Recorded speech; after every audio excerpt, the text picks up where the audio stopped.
Welcome to the Hollywood Outsider, an award-winning weekly entertainment podcast. And in this episode, we'll be discussing what happened at Comic-Con 2023, reviews of Talk to Me, Sympathy for the Devil with Nicolas Cage back again, and of course, Barbieheimer, our reviews of Barbie and Oppenheimer.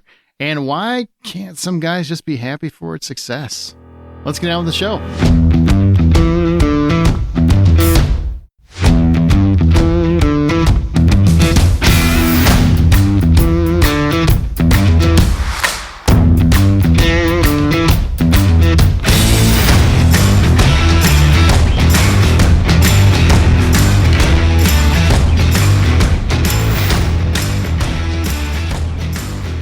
My name is Aaron Peterson. Joining me today are my fellow host, John Davenport.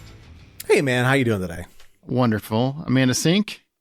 Hello, hello. John, do you feel better that he put you first this time? No, now I feel like he's just, it's just trying to... It's totally pity. Yeah, it's that's what exactly. Pity. And Troy exactly Heinrichs, who has no problem going last because it's never least. That's right. Because I just sit here and make sure nobody sends Aaron emails because he mispronounces things all the time. It's Barbenheimer, not Barbieheimer. Get the hashtag right. You know what? It's whatever I said. That's what it is. It's my opening. I will freaking say it how I want. He almost said it's my podcast. He sure did. He's like, I edit this bitch. I make the format. Y'all are here, and I tell you what to say. Somebody could have mentioned this like yesterday. Right. That's all right. We're also going to be discussing about what didn't happen at Comic-Con 2023. Yeah. Because not much. Eek. That poor festival. But you know what? What I saw outside of Hall H was really sad. A lot of people were still going through and having a great time. Kyle Nolan, who's been on many episodes, man, he had lots of great pictures and videos from his experiences there. Because you can still, market movies and television without having the actual people there to market movies and television, which I think is going to be something we can talk about maybe next week on why SAG and WAG are going to go on forever because the studios aren't actually hurting by people not being around. We're going to talk about SAG and WGA. Would you really call it WAG if it's WGA? That's good. It just sounds cool. It just sounds cooler when it's like SAG and WAG. It's a saggy WAG. Oh, it's getting worse. It is. It's his drag name at this point. Yeah. That was really funny, actually. Good job, John. Thanks. Love to see Troy reading books to kids and bitching at him for not reading and comprehending at 2x speed. You remember, you can always find more information at thehollywoodoutsiders.com, thehollywoodoutsiders.com. That's our website. And remember, it's the last week where you can vote for us for the podcast awards for best in entertainment. That's the category we're in. And also you can vote for the Blacklist Exposed for best in TV and film, and People's Choice, the Hollywood Outsider as well. You can vote for us in two categories, best entertainment and People's Choice. And also, I just want to remind people, you can vote with as many emails as you want. And there's a little box you can check to also be a finalist voter. And you can do that. Then you can double down. Help us twice. It's up to you. Are you really proposing that they cheat in some fashion? It's not cheating. Not cheating. It's an option. It's an option. It's in the rules.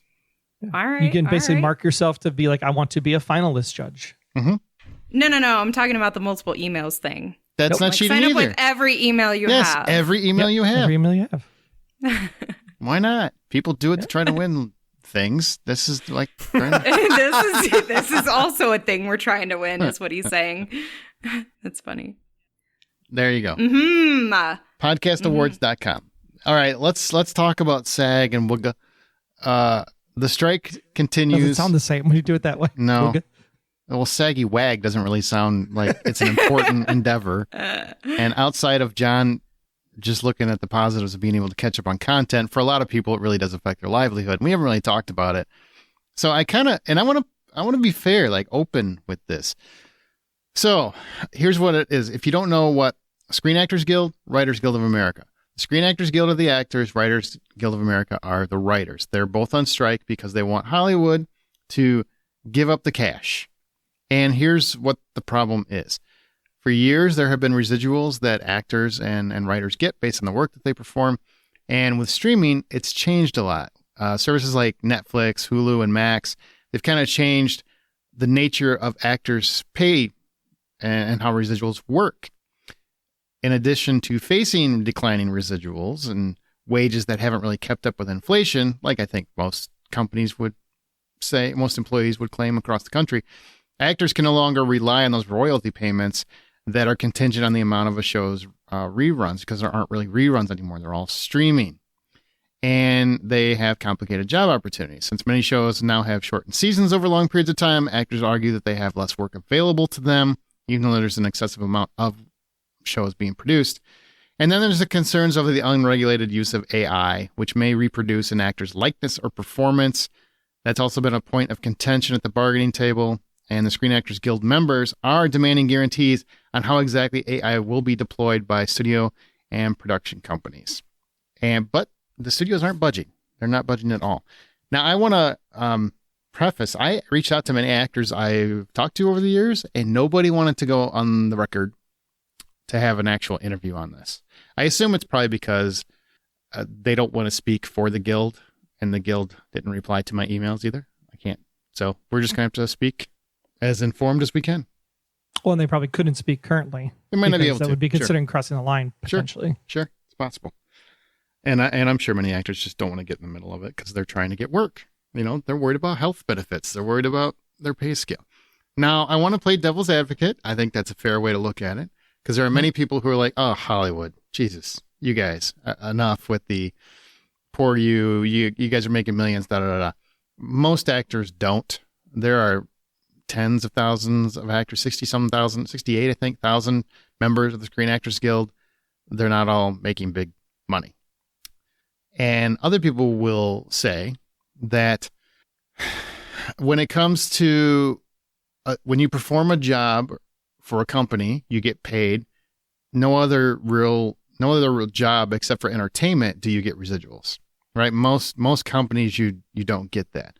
I would argue you do get a bonus, but you know, the idea being that entertainment is different because your likeness is being flashed out there for years and decades to come, and they deserve to get paid for it, is how they look at that.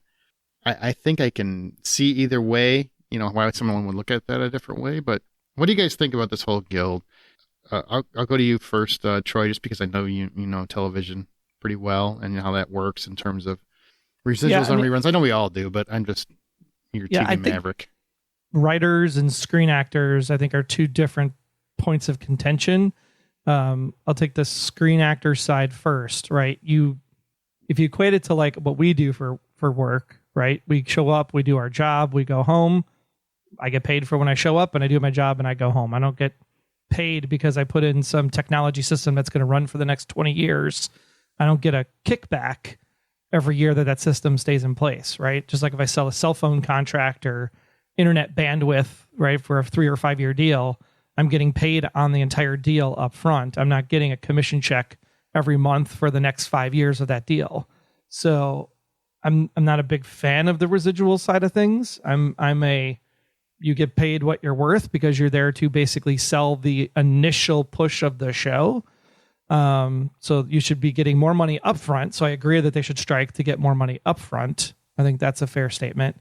I think the writers are severely underpaid, especially with the fact that they're moving to less episodes. So just because you're doing a 10 episode season versus a 22 episode season, one would say that the 10 episode season is actually better and more focused content and higher quality writing because of that. So we should get paid more because they're delivering more shows because there's less episodes to write of one show. They can work on multiple shows at the same time. So that's all being said on, it's hard because it's like, even like in music, right? If I'm an artist and I sing a song, that song could play for eons, right? We still listen to songs from the 40s, 50s, and 60s, and those estates are getting paid out on every time it plays, a penny a play or whatever it would end up being on the streaming side. So I think there's got to be a new way to look at residuals that makes sense. The AI likeness thing, I thought that the AI thing was like figured out with, oh my gosh, what's his name that played George McFly? Because there was a whole lawsuit around him with Back to the Future 2 and why he wasn't in the movie in the first place. Well, they can't do it. They can't do it without their permission. But I think they're concerned down the road because of the way streaming contracts work. They're written differently, so they kind of retain their rights and whatnot. So I think it's a broader stroke. That's what I'm saying. So I mean, they shouldn't use their likeness without their permission. Period. AI or otherwise. which I thought was covered by the George McFly incident in Back to the Future 2. Crispin Glover. Chris McGlover. Thank you. And they used him without his permission. The reason why they're striking, fair, right? The studios do make a crap ton of money. They're going to make more money now because they don't have to pay for enormous amounts of marketing budget. So there's really no incentive for the studios to come to the table. Plus, they're all on vacation anyway until Labor Day. So none of this is going to move very quickly. I definitely think that if we're going to maintain the residuals program, that they should be able to partake in that. And the reason I'm not so opposed to residuals, I do think that there's merit and you get paid for what you're worth. But as, you know, if something releases and then it grows to be a cult classic and it develops all of that revenue that you no longer have access to, even though you're part of the reason why it is, why should it be so unfairly distributed where certain people would get that profit, but the participants, whether it be the writers or the actors, don't get any of that? That doesn't make sense to me. Well, I mean, if you go to most other and this is where I'm playing devil's advocate. This isn't how I feel. I'm just saying, looking at it from a devil's advocate perspective. And this is, I think, why they don't get as much empathy from Joe Public as they would like, is because Joe Public you can work on software, right? You can be the person that developed that software for a company that you work for. They retain the rights to sell that software. They make millions off it. You get nothing but whatever your salary was, and maybe a bonus. And that's it. Because the IP belongs to the company. Yes. The IP doesn't belong to you. Exactly. All right, and that's how that works. I mean, that's devil's advocate. That is fair. Right. From a company standpoint. I mean, you're taking like the lowest common denominator, because when you're take a look, most businesses in America. Right. But if you're looking at financial advisors, insurance salespeople, people who become the face of the product, salespeople in general, there are sales structures in which there is a long tail factor built into it. So there is a sales structure, or there is a structure where you become the person that is managing accounts. You're the reason why people keep showing up, and you get residuals off of those sales you made, or those accounts you create, or any of those things, as far as the sales structure is concerned. Actively manage is the key word. My financial advisor gets paid because he's actively managing my accounts, and he only makes money if I make money. So if you want to equate it to rest of America and bonuses, then you could say, hey, if this stays on the streaming service for 1 year, you get a kicker, or 2 years, you get a kicker, or it makes a certain threshold, you get a kicker at the box office. Who's to say that an actor's face isn't what brings people to a TV show? An actor shows up. I mean, we always talk about how actors have to show up and do these press junkets. They have to do these interactions. So they're selling a product. The actors become responsible for selling a product, and they should be able to receive, in whatever degree in which they're selling that product. So David Harbour should get more money out of Stranger Things than maybe Carla, what's her face, the one who plays Mike's mom. Anyhow, because Mike's mom. Mike's mom. Carla Bruno. Yeah. She's only in a couple of episodes. She shouldn't be making the same kind of residual money as David Harbour is, because David Harbour's the main attraction. Or one of the main attractions. So that's if you look at it as a sales structure, because these people have to show up and they have to put their lives on pause to sell a product, even after they're done being a part of it, then they have a right to some sort of structure like that. So hang on. I had the number wrong. It's more than 160,000. So that are in SAG-AFTRA. They're in SAG. Yeah. Let me put it another way. I'm a bus driver, because I actually did this. I'm a bus driver. You drove children? I drove children, and I drove football teams. So the football team, I got paid for driving the football team from point A to point B, flat amount, right? My job is to get them there and get them back. But because it's like 400 miles away from where a starting point was, I also got paid per hour I had to sit there and wait for the thing to be done in order for them to come back. So it's two different pay like structures. detention. Yeah. Kind of. Yeah. So yeah, in that case, like you get paid, David Harbour, for the movie, for what you've done. You might get certain bonus thresholds depending how the movie does, but we'll also pay you X salary per event that you help promote the movie. You get 10% of whatever the PR budget is because you did 10 talk shows and whatever.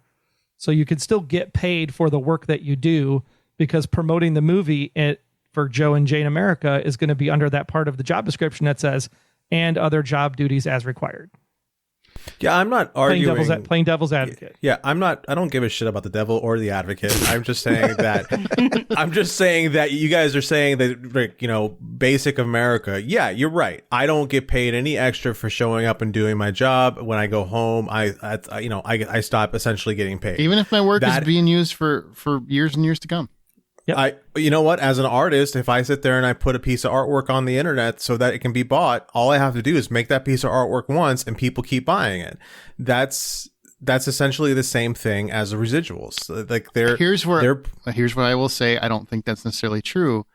If the studio is paying for it, how can you really say, even if you wrote it, if you designed something and you sold it to Disney and they sell it, that's Disney's property, no longer yours, right? Is that not correct?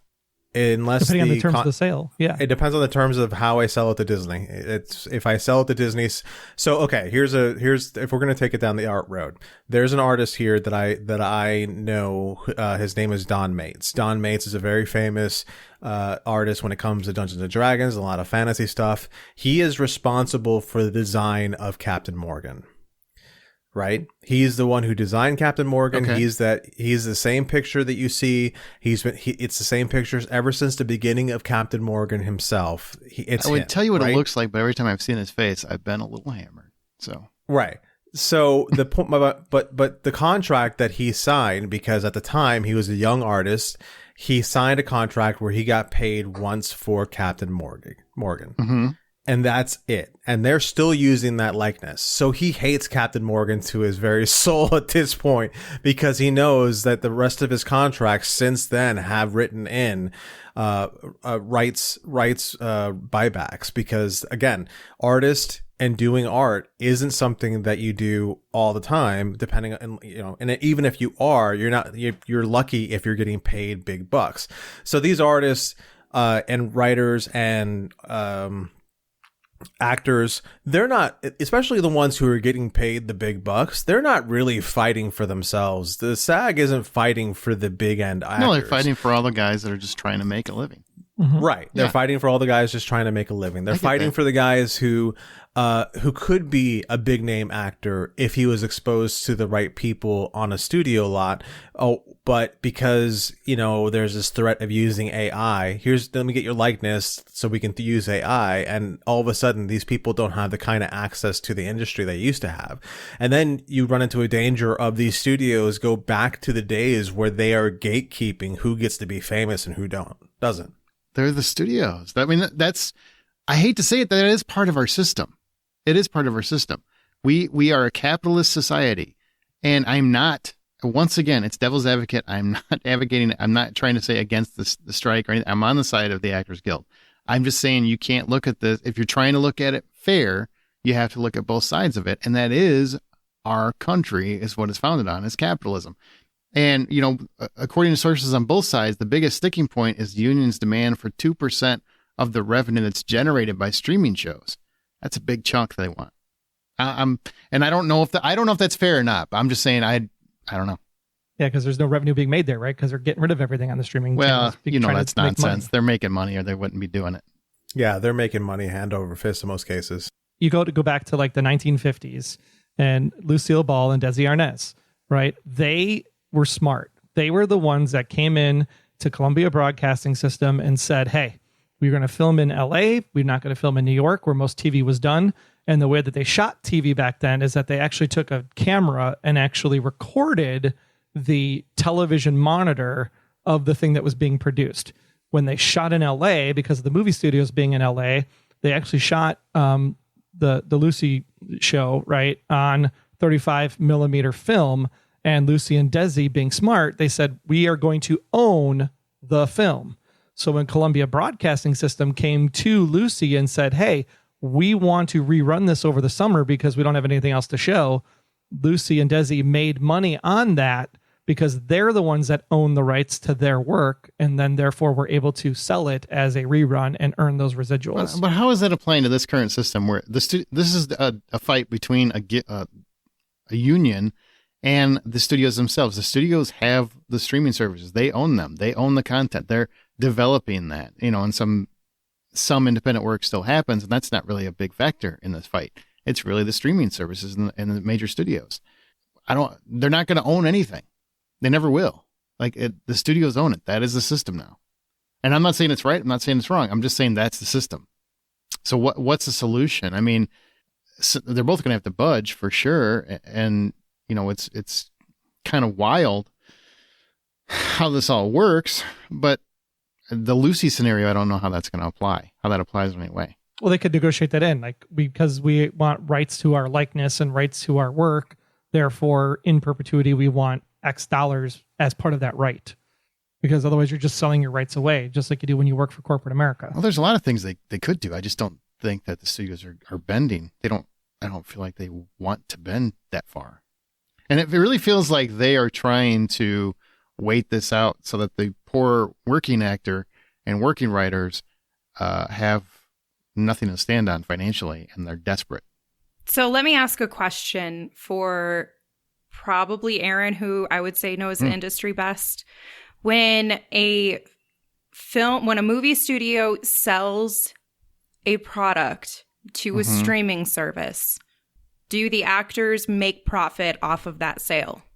Currently, only if it's in their contract, which it typically is not these days. What streaming has done, which is basically reinvent cable, there are no reruns. So they're just giving you a flat amount. And this is kind of like the Netflix model.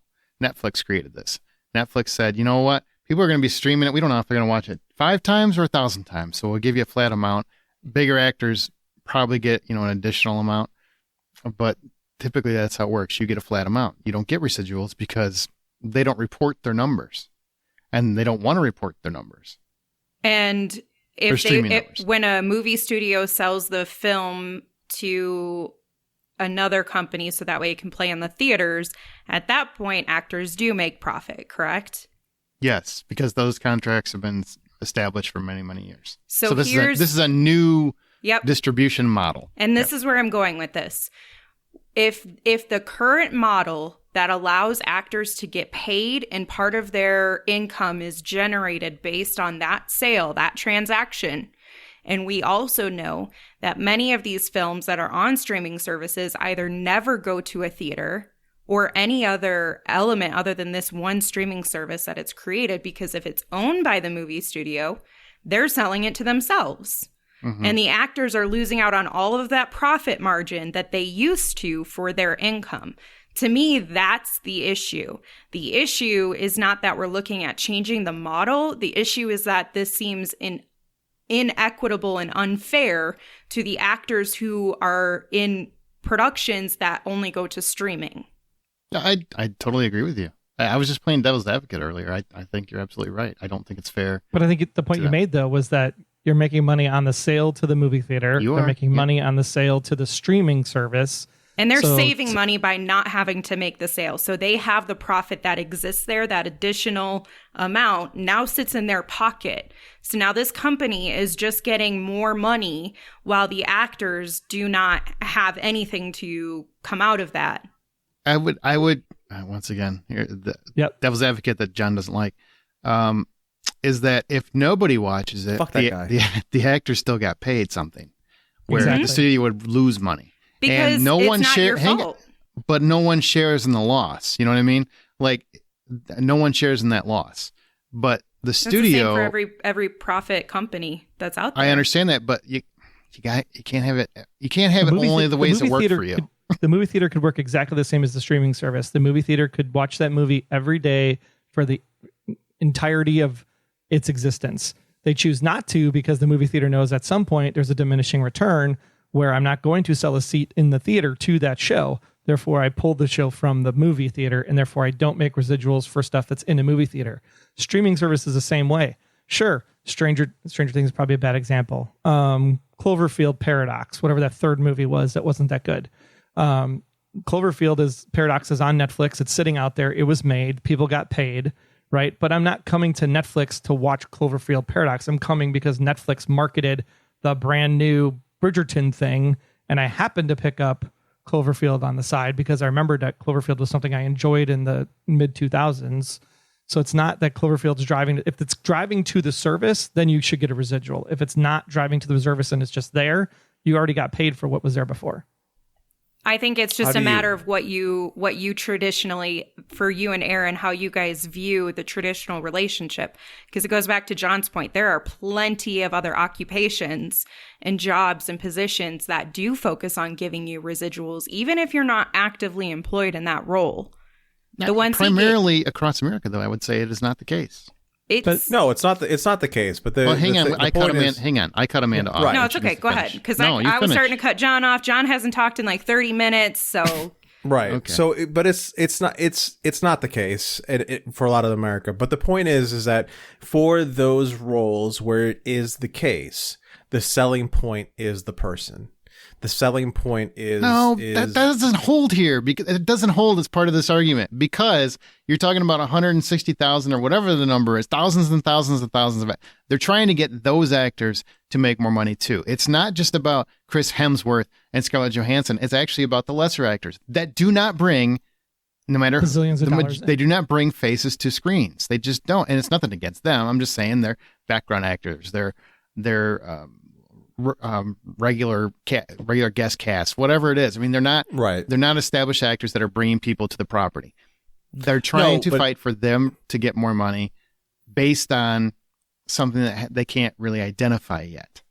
And I'm not saying that they can't get any money either.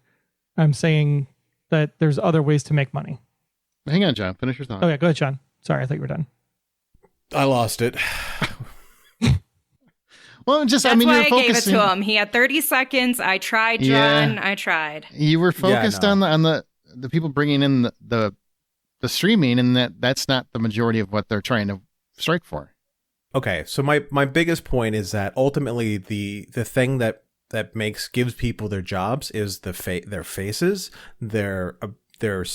their presence on the screen, things that make them uniquely them. No matter who it is, from one end of the screen to the other end of the screen, it doesn't matter who it is, but ultimately actors show up and they bring something that makes them uniquely them. They're the only reason why it works. And if you can replace them, then fine, replace them. But in the moment, the piece of art itself in all of its elements works because that person showed up. And that's what my ultimate point is that if that person should be able to be, no matter what level of the screen time they get, they should be able to get something to account for the fact that in perpetuity, for the rest of the life of that piece of art, their exposure is what makes that piece of art work. And I think that's the challenge. The challenge is that they're debating what is that piece, right? Because the music industry has figured this out already, right? I get a penny a play. Have they? Not if they have music on Spotify. No, they have not figured it out. That's the point, right? They haven't figured it out in a place where it makes fair sense or whatever, because no matter what, you totally just changed your point. You literally just said they've got to figure it out. And they haven't figured out because they have a model. The model is figured out. The model is artists make music. That is the thing they put out into the system. If they put it on a streaming service, they get paid per play for every time it gets played. It's pennies, sometimes tenths of pennies on the dollar. It's not a lot of money, but they get paid for the residuals. The way artists make money is by putting on performances where Taylor Swift's tour just brought in 3 countries' gross domestic product. Sure. Because they have another way to make money. Actors need to figure out that it's a new world. They need to not rely just on I did this work, therefore I get paid. They also need to figure out a second thing of income. All of us are doing gig jobs on the side. We're doing this podcast as a gig job on the side. Like the world has changed, and they need to figure that out. Rolling in? Yeah, what is that much? So, but the on the flip side though, you're using music. Okay, so a couple guys run into a studio and they make an album once. That album gets played several times on Spotify. Now, if they want to make extra money, they take that album and they play it in front of people over the span of a couple of months, weeks, whatever it is, so they can make extra money. How does an actor do that? How does an actor go from, I'm working 2.5 months, 3 months on a television show, or I'm working a couple weeks on a television show, and then how do I then, that television show owns all my time up until it's done. How do I work an additional gig on top of that? Guys, capitalism is the problem. That's the problem. No, that's where our solution is. I don't agree with that. But capitalism is the problem. It's also the solution. It's also the country. It's part of our country. You got to figure out a way to work in the system instead of trying to strip it down and start all over. That's my opinion. What I would say is, I think residuals were created very much in the faith that this will help struggling actors make money while they're looking for jobs, because entertainment is not a guaranteed art form in many respects. I don't know what the right answer is. In my mind, I've also been in the corporate environment a long time for many, many years. So I kind of look at it a different way probably, but I would say anyone who's not a top tier actor in terms of the billing would just give them a higher base rate. Because I don't know if residuals are the right way to go in a streaming environment. It's a different world. Yeah, because if you got to share, if you have to share in the wealth, you also got to share in the loss. Is that fair? I mean, granted, your levels in the company don't work out the same way, but there's a different mix. The higher I go in a company, upper management, VP, director, etc., I have more leverage in the bonus side than I do in the base side. So my money gets made because the thing does well. Therefore, that's why executives get paid more on their bonuses than they do on their base salaries. Where on the other side, the hourly supervisor entry-level positions get more in the base rather than in the bonus. I mean, we should probably move on because people are bored silly, but ultimately, I'm on the side of the artists. I want them to succeed, and I want them to find some kind of fairness, because I do think the studios definitely reap way more of the benefits than struggling actors do. And you need them to make the work that we enjoy. Yep. I just don't know what that answer is. And I don't know if 2% of everything is the way to go either. I don't know if that's the answer.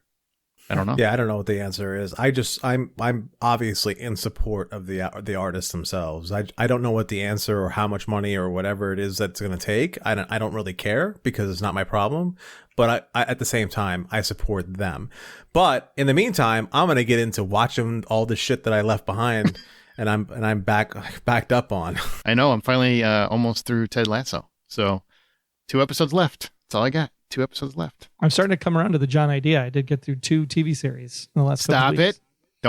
Don't you do it. Don't be on his bandwagon. Don't do it. Hey, we gotta pay those residuals when we can, right? Yeah.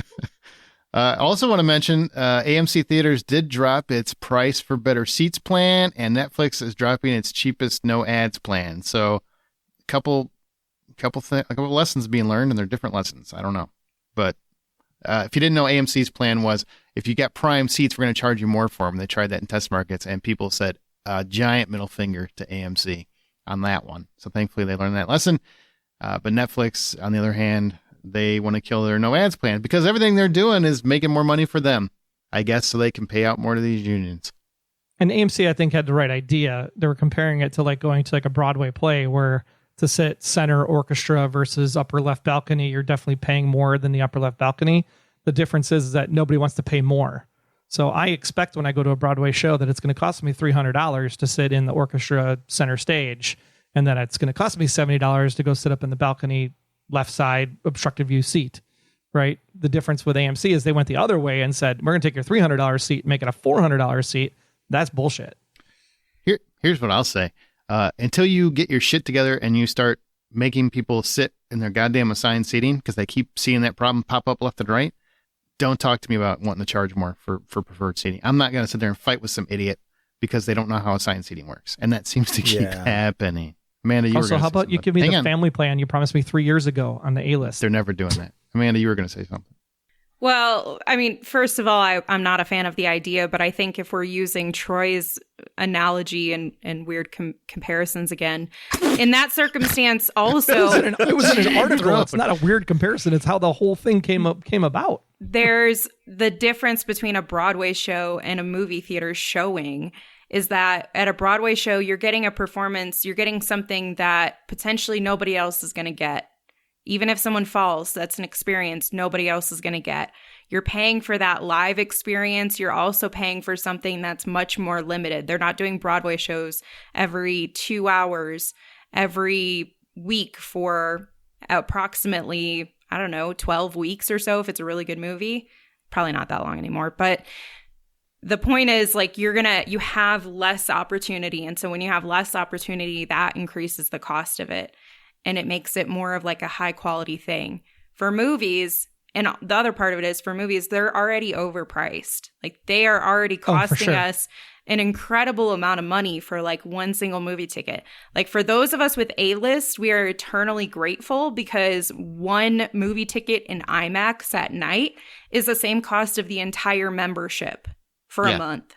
$20 for Oppenheimer this weekend. Which is ridiculous. It doesn't Not matter what market you're in. I'm sorry, Not if you're on suckers. A-list. Get on A-list. Truly, Every major chain has a plan now, so get on whatever it is.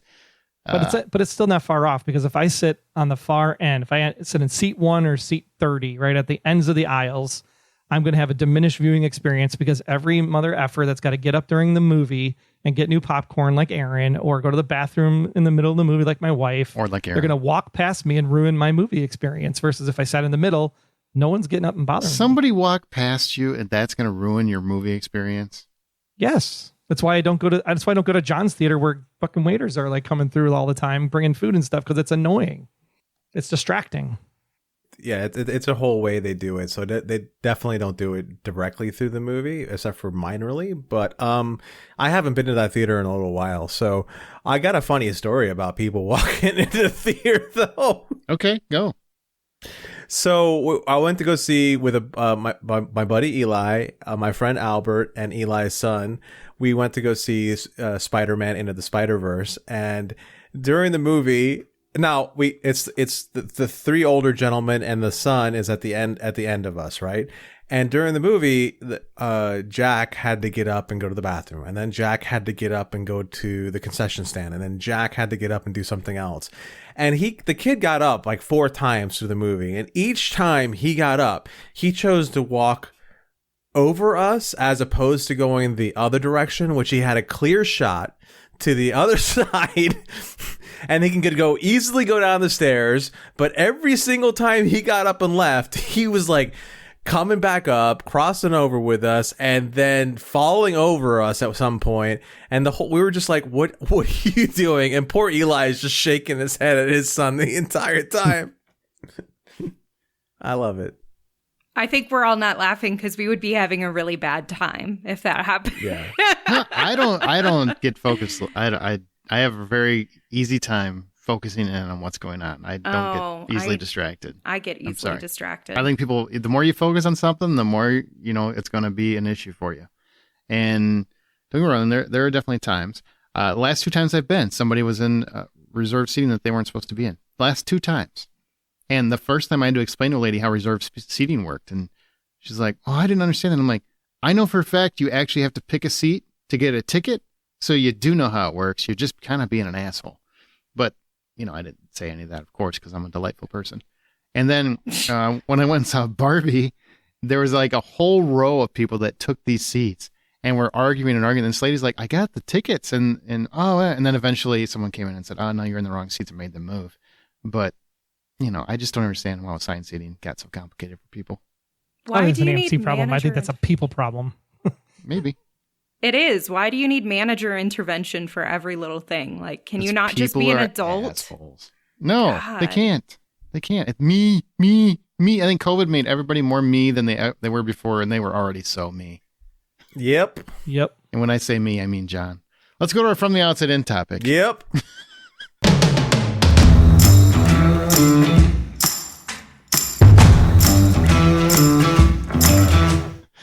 All right. We're talking about Comic-Con 2023. That's our topic this week. Any big news that came from down there? And I got to say, man, it's really weird because this year, because of the strike, the Screen Actors Guild and the Writers Guild, a lot of actors did not go to promote their films. Directors still can because they fall under the Directors Guild. That's different. So Chris Nolan, Greta Gerwig, even though she wrote Barbie, she was a director, so she can promote the movie from that capacity. But actors didn't go out and promote their projects unless they were an indie actor. There's some weird waivers that are being offered to random big celebrities that also, I'll make it an indie movie. Can I get a waiver? Then suddenly Matthew McConaughey suddenly is getting a waiver, whatever. That's a whole other thing. What do you think of this whole no stars promoting this year and major studios pulling out completely, like right before the event? Amanda, what do you think? You're big on festivals. It's really disappointing. I know that Comic-Con was intended to be more about comics, obviously, but so much of it has changed and morphed into something more. And I know there's a lot of people who can't afford to do meet and greets at the Comic-Cons, but they go because they know that they're going to be able to see that person, or just be able to like watch them interact with other people or their team, their colleagues on like a panel or something. There's just a lot of fun experiences for people who are doing the moderating of panels. They're losing out on those opportunities. So all around, I feel like it's just really disheartening. But in the same respect, I understand why it's happening.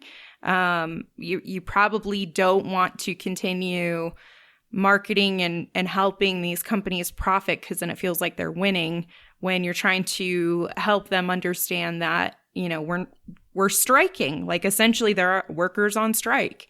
Mm-hmm. So,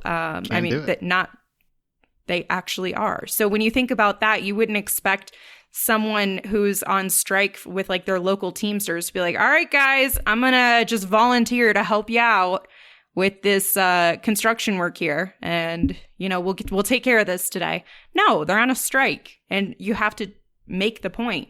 So I don't know. I'm torn because like Natalie and Brugula? Maybe. That's funny. Thanks. That made me laugh.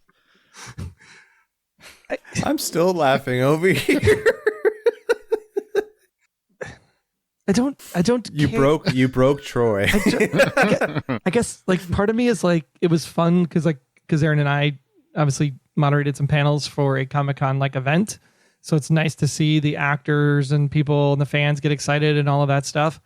At the same time, it's like, I don't need it because if I learned anything from the pandemic, E3, I don't have to go to E3 to get the content. Sony, Microsoft, Nintendo all put out their stuff. Apple puts out their stuff. It's a YouTube video. I get the information I need. Yeah. So the fact that what I'm pissed off about is the fact that people have to buy Comic-Con tickets a year in advance in order to get their tickets because they expect these things to happen. Mm-hmm. And in this case, this year, they didn't get what they paid for. So I'm hoping Comic-Con like made it right with people to say, hey, for every panel, maybe there was a residual thing. For every panel that was canceled, you got a penny back or something. I don't know. I'm sure they did not. But that sucks for the fans. The fan part sucks. But what this looks like going forward from a Comic-Con perspective, I'd be just fine with Comic-Con going away completely and focusing on comics. Move the TV stuff to where it belongs. The Paley Fest, ATX Festival, South by Southwest. That's where it belongs. Are you actually done this time, or is it going to be another long pause and you're just going to talk over me again? I don't know. Did you start talking yet? John's getting stressed. There you He's go. Get frustrated. Saucy. Get saucy. I like it. All right. So I was looking at a lot of the articles about what's going on at Comic-Con, and some of it was still very good, and the reception to a lot of things was still very good. They obviously have a lot more than just the Hall H features available to the people who got to go. Do I still feel a little bit sorry for those people who were expecting something else when they signed up for their tickets a year ago? Yes, I do. However, I feel like they got what they could have gotten no matter what out of Comic-Con. The thing that I try to remember when it comes to the Hall H features and all that is that those are what made Comic-Con more mainstream. That's what helped fandom and nerddom really start to become more of a front runner in what's okay in the world and what's available. And so seeing a little of that go away this year was the part that really made it sad for me, because those people, like Troy is pointing out, that those people who paid for those tickets, they got kind of robbed. That's not the only reason why people go to Comic-Con, but it is what made it mainstream. So I'm a little disappointed for them, but also they probably had a really good show out of it anyways. They did. And let's get into some of the news. We're going to talk about some of the stuff that stuck out to us. We each kind of like have our own little section where we can talk about anything that really resonated with us. because the Hall H was not stuffed with megastars this year, things like an Indian movie named Project K were able to take the stage with an awesome looking trailer, which I highly recommend you find it, and live singers and dancers. The Nag Ashwin directed and written sci-fi pick is inspired by Hindu mythology where an evil rises to destroy all gods. And it looks pretty kick-ass. And that would never be in Hall H because it would be relegated to some smaller room down the way. But because, no superheroes, none of that stuff, this was able to debut there. And it was a big hit. People really, really dug it. That's really cool, and I find it to be very inspiring, or actually makes me hopeful what the possibilities for Comic-Con could be in the future, where instead of it just being something where all these known properties are showing up to be like, here's our stuff, where it becomes something more about, here's this indie thing that's going to be Comic-Con related or genre related. Here's this other thing from a different country that's genre related that you might actually love. And I would like to see a lot of that happening in the way of spreading the good word of what's available in entertainment. That would be awesome. I could also, because of something smaller like this, I could actually get in the freaking building and see what it is. Because I don't have to wait in line for 4 days in order to get to the one thing I wanted to see and then still not get in. I just love how you and John both look at this as wins for just you personally. Like strikes, well, it's easy for content for me, and also make the lines a little shorter at Comic-Con. Me. We were just bitching about the me people. You're me people. Wait a minute. How did I get dragged into this? Because you've said many times that the writer's strike you were okay with because now you get caught up on stuff because less content being produced. But I just said something positive for everybody for something else. Yeah. I spent the entire time. Go ahead, Troy. Troy, you got to let him finish, man. You got to let him finish. You got to let other people talk. It's okay. I thought he was done. You didn't even give me a 3 count, Troy. Like literally mid-sentence, but go ahead. I spent the entire time fighting for the artists or talking about how the artists have their rights or whatever it is that whole time. And then I make a joke about, this is good for me. Troy is literally going, I get what I want. And you're like bunching me in. It's literally the same point. It's literally the same point. Benefit to me. Same point. I'm fighting for the thousands of people that got sunburned waiting in line in 90-degree heat. That has nothing to do with me. That has to do with everybody else waiting in line, dying. Yeah, but you're only bringing that up because it affected you. It didn't affect me. I've never been to Comic-Con. Never been to South by Southwest. Okay. Never been to ATX. Me, you bitches. Now it sounds like he's whining that he hasn't gone to any of these. Oh, wait a minute. How's this going to affect South by? Hey, you be quiet. It'll be solved by then. It'll be solved by then. Borderlands confirmed its August 9th, 2024 release date, which is more than 3 years after the film wrapped, I believe. And Eli Roth is directing it. I've said before, I like Eli. He's a great fan, not a great director, my opinion. And Cate Blanchett stars in this. It's based on the video game. If you ever play the video game Borderlands, it's pretty wild. But the fact that it still keeps getting pushed back tells me this is about what I was going to expect from Eli Roth. This is actually bad news for me, but they're trying to pimp it as a positive. So there's that. And lastly, Saw X, Saw 10. It's just like Fast and Furious. It won't die. It's coming out September 29th, and they found a way to bring Tobin Bell back, which is amazing. This is my most favorite ridiculous news that's come out of this year. Stupid. It's set between Saw 1 and Saw 2, because if you never saw Saw 3, they decided to kill him off when he's obviously the most important component to the Saw movies. Dumb play. And they've been trying to get back to that moment ever since. Well, Tobin Bell's back. A sick and desperate John travels to Mexico for a risky and experimental procedure in hopes of a miracle cure for his cancer, only to discover the entire operation is a scam to defraud the most vulnerable. And then he gets back to his work, turns the tables on these con artists, and does his devious, deranged, and ingenious traps. If he's sick and dying, how is he killing people? Well, obviously the cancer's not in stage 4 yet. I don't know the answer to it. I really, really don't know the answer to it. I just think it's ridiculous. Like, just let it go. Why is this such big news for you, Amanda? Well, I mean, I love the Saw movies. They're a lot of fun. And as much as I know that Tobin Bell was a phenomenal component to the movies and would have been great to keep him around. I just feel like it's so absurd to try to go back to, I don't know, revisit the same things and try to find, oh, we've got like a week here where he was still alive between this one and next one. So let's just try to get that in real quick. We'll Isn't make it a story weird? out of that. It's just wild how it's just wild. Wild. I got nothing else to say about it. It's just wild. But, happy for fans if they're excited. And I'm sure it'll make some money. And the most recent ones haven't really done that well. So they'll try anything with Saw. Yeah, it sounds so absurd to me. Like, this was one of those things where I'm like, okay, this is taking a property way too far. But then we go to the newest Fast and Furious movie every chance we get. So we should just is what we should all do. That's also taking a property way too far, but we kind of like that. Oh, well.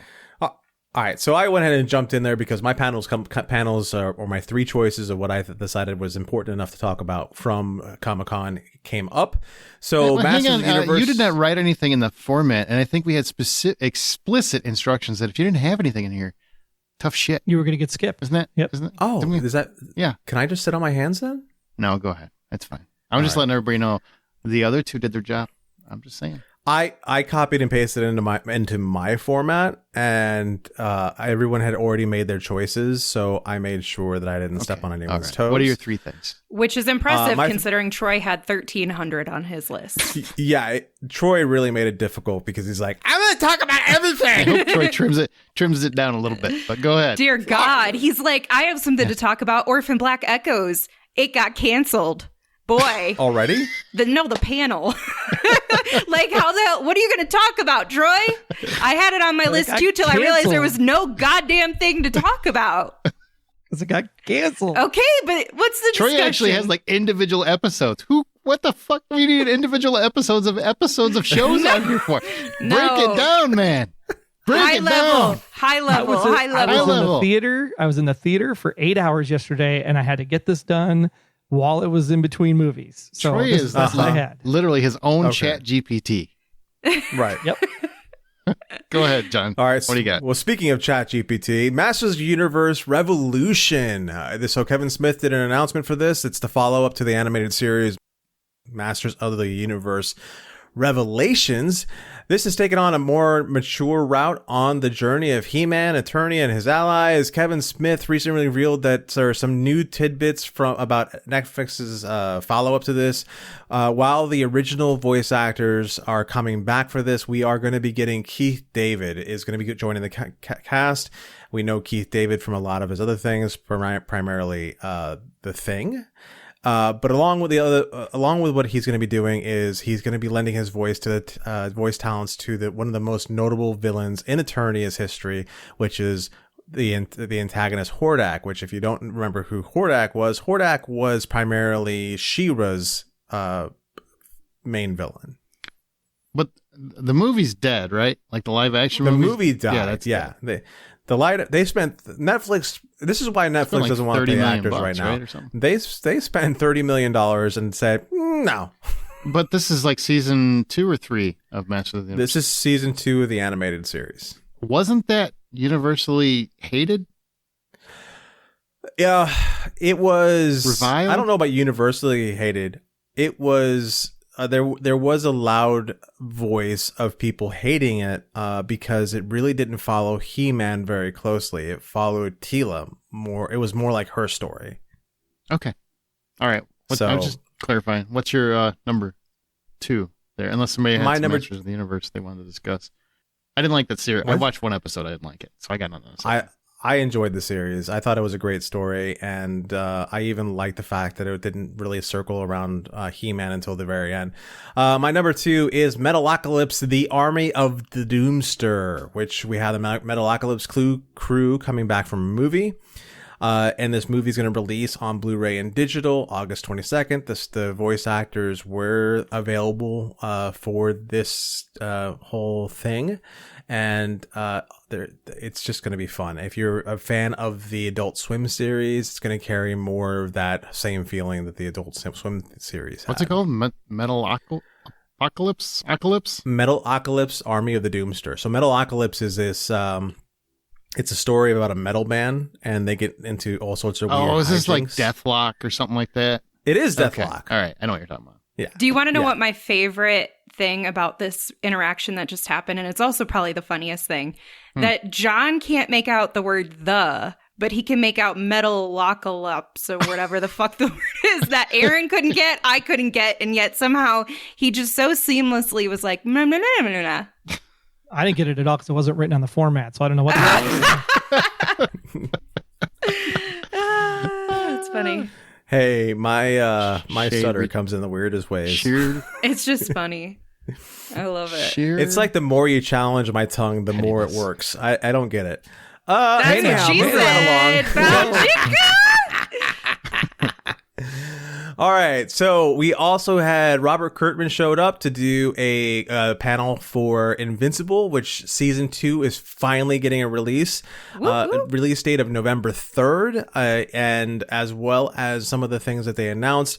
One of the cool things they did was just this weekend, they dropped a new hour-long episode of Invincible that circles around the character of Adam Eve. I watched it. It's really good. So if you really enjoy that series, it's a great way to hold Wait, they you dropped over. a whole new episode?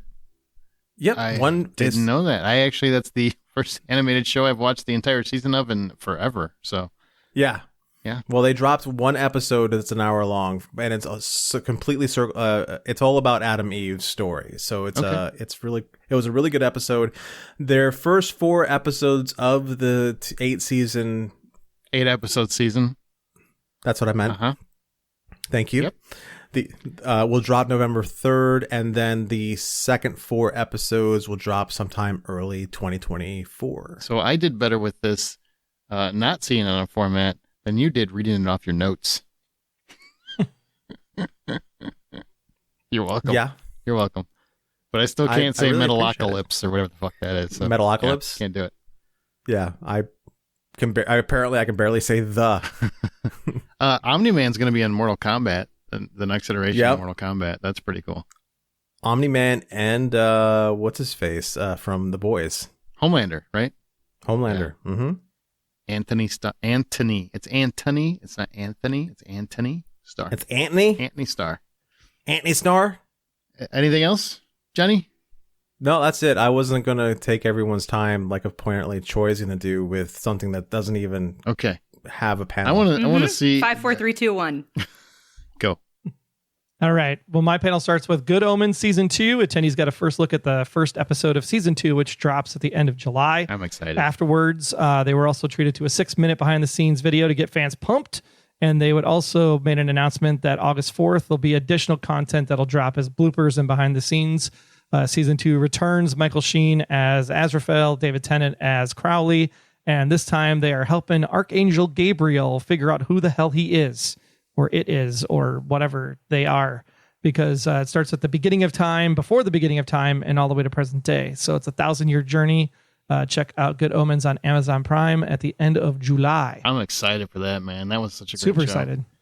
The first season is so funny. I mean, Yeah, especially if you have any kind of biblical context. I pissed my pants laughing at why the unicorns only don't exist anymore. It's funny. It's a funny scene. Over at the Walking Dead land, that's right, Walking Dead Never Dies. The Walking Dead Dead City was renewed for season 2, announced at Comic-Con, which is not surprising, given the reveal in episode 5 of the Maggie and Negan TV show. Mm-hmm. Season 1 just finished this week, so you can catch all 6 episodes now on AMC and AMC Plus. Daryl Dixon show is going to drop September 10th. We got a trailer for that and an early season 2 renewal already before it's even aired, because spoiler alert, Carol is back. No shocker there. Also Fear season 8 part 2 will drop October 22nd, and that's a character long thought right into the end. There's actually someone coming back for that. That's going to be quite interesting, and that'll be the end of Fear. Fear will end with season 8. And then we also got a Rick and Michonne teaser trailer. Looks like The Ones Who Live will be the name of that show, which will be coming in 2024. That title is no surprise given what happened at the end of the Walking Dead main series. It feels, doesn't it feel like Rick and Michonne is going to be like the true Walking Dead series ender as opposed to season 11 or whatever? I don't think so. I think it's just never ending. Because Daryl ends up in France, just so everybody is aware. How weird. he ends up in France is going to be what's explored during the course of the show. I don't want to watch the Daryl Dixon show until Carol comes back. Can you just like give me a heads up when she's back on it? Well, she's got to find him in France. I mean, she needs a couple episodes to find him. I'm really trying to figure out like how that's going to work. How are you going to get Carol to find Daryl in France when there's no communication method? I don't understand how Maggie and Negan work together, but it does. It was actually a really great. Did you watch it? 6 episodes. I did. Oh, it was really good 6 episodes. It's interesting. Was it like Escape from New York? Because every commercial and poster looked like Escape from New York. Kind of, but there's reasons. Can I just watch it without having to catch up? I would definitely watch the last. I still got to watch the last couple episodes, but I would watch the last couple episodes of 11. Okay, it makes more sense of why they're together. Do you want this franchise to die? Does anybody think that why is this still going on? Yes, Or do you, okay. I want to see the cure. I want to know what the hell they do to cure the thing. They're not going to cure it. So keep going. If you've got good stories, keep going. Why? But Fear does it? Fear got much better when Morgan joined the show. Morgan's not on the show anymore. I watched like 2 episodes and I'm like, I was with you. And then I watched the 3rd one. I'm like, nope, I'm back to hating this show. I'm out. I tried though. Morgan's the only thing that I like in Fear. I do love Morgan. Yeah. Unfortunately, he's not back for the second half of season 8. So, well, I need to catch up on that. Clone Club was super excited because Orphan Black Echoes was coming, but the panel got canceled. They were going to basically get a little bit of the behind the scenes on what the show is going to be bringing to the table as Kristen Ritter, Jessica Jones fame, and Don't Trust the Bee in Apartment 23 is going to be the lead. And she's also producing this version, which takes place many, many, many, many, many years in the future. John Fawcett, the original creator, said that the spinoff is a very different show as they explore the scientific manipulation of the human existence. So do not expect necessarily Tatiana Maslany to show up or other clones, but it might not even be dealing with clones at all, but it's definitely set in the Orphan Black universe. So definitely check that out when it finally shows up sometime in 2023. We're running out of time, so don't know if that's going to happen or not. And then the Star Trek Universe panel, Discovery sneak peek of the 5th season, which helped launch the service at Paramount originally, will end in early 2024. The 5th and final season will find Captain Burnham and the crew of Discovery uncovering a mystery that will send them on an epic adventure across the galaxy to find an ancient power that has been deliberately hidden for centuries. Anybody think the Borg are going to be involved? That would be cool. Probably. There's a lot of Star Trek going on at Paramount. I think too much, honestly. Sometimes, yeah. Yeah. Paramount Plus also revealed that the official trailer for season 4 of the original animated comedy series Star Trek Lower Decks, which is funny as shit, also announced that it's going to debut on Thursday, September 7th. The new teaser art was revealed as well, which is an homage to Star Trek 4, The Voyage Home. Super cool poster. And Strange New World Season 2 is going to get a crossover episode with Lower Decks. I don't know how that's going to be possible since Lower Decks takes place in the post-TNG Janeway era, and Strange New Worlds is well before Star Trek original series. So that should be interesting how that's going to play in. One's animated, one's not. Yeah, apparently the premise is that the animated characters get sucked into some kind of space anomaly that turns them into 3D real people and sent back in time. I gotcha. Okay. And that episode actually dropped immediately at Comic-Con during the panel and later that night on the service. So that was episode 7 of the 2nd season of Strange New Worlds.